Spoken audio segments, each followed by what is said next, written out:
Severe weather then and now on KFDX is brought to you by First National Bank and Vernon College. KFDX is celebrating its 70th anniversary this year, and we have had plenty of impactful weather events over the years. I spoke to Skip McBride and Mark Fox about some of these events. The first high-impact event was also the first ever recorded violent tornado to hit Wichita Falls in 1964. The 500-yard wide F5 tornado didn't cause as much widespread damage as the 79 tornado, but the areas that had the worst damage were completely swept away. Was everybody all right after it was over? We were all right. What did it seem like when it hit? Well, I don't know. All I need to do was pray, and I just prayed all during the time it was blowing and held the door shut. There's some places where there was like F3 damage, F4 damage, F5 damage. You know, there were houses that the slabs were gone completely, you know, just wiped clean. There was just concrete on the ground. Other houses had collapsed in on themselves, which the damage isn't quite as severe. Roger.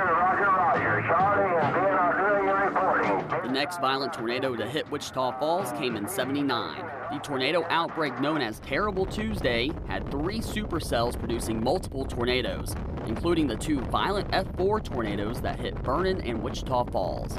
Destruction from the Wichita Falls tornado was still evident years later when Skip arrived in town.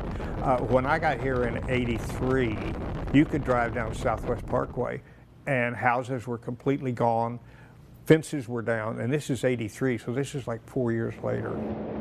Along with severe weather, we've had a number of winter weather events too. One of these was an early March snowstorm that resulted in Wichita Falls' second highest snowfall on record. The heavy snow trapped people in their homes and trapped the KFDX staff at the station. It was a big snowstorm. We couldn't leave because nobody was on the air. Nobody could get in to operate. So the camera people stayed, the production people stayed, and Cindy Bradford and I just sat here for 36 hours without walking out. Another winter storm that many will remember is the '09 Christmas Eve blizzard. The heavy snow and strong winds wreaked havoc on holiday travel. People were coming home on Christmas Eve up from Bowie, and they were stuck for 24 hours on the highway because of the snow. And trucks were stopped. Nobody could get in and out. And they would say, you know, on the radio, conserve your gasoline because nobody can get to help you. And it took 24 hours before the roads got clear enough that people could travel. In the years following the blizzard, we saw one of the worst droughts on record. From the end of 2010 to the beginning of 2015, Wichita Falls was around 2.5 feet below average on rainfall. Then came May of 2015, when we had a record 17 inches of rain during the month. This led to a disaster declaration for both drought and flooding at the same time.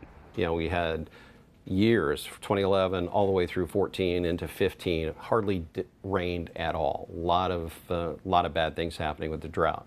Then when the rains came in 2015, they came quickly. In May and June of 2015, good news is it filled up the lakes. Bad news is it takes flooding to do that. The most recent major event has to be the freeze of February 2021.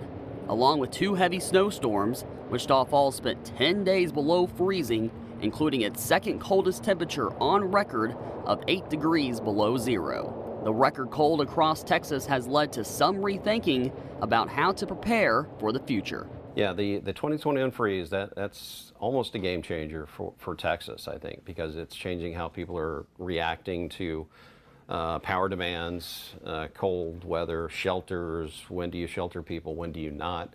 You know, you get down to -8, -10. I think it was -14 in Amarillo. It doesn't matter. It's, you know, below zero around here. We're not geared for that. During my conversation with Mark, he mentioned that Wichita Falls is an interesting place to live weather-wise. I think we can all certainly agree with that. We'll be right back.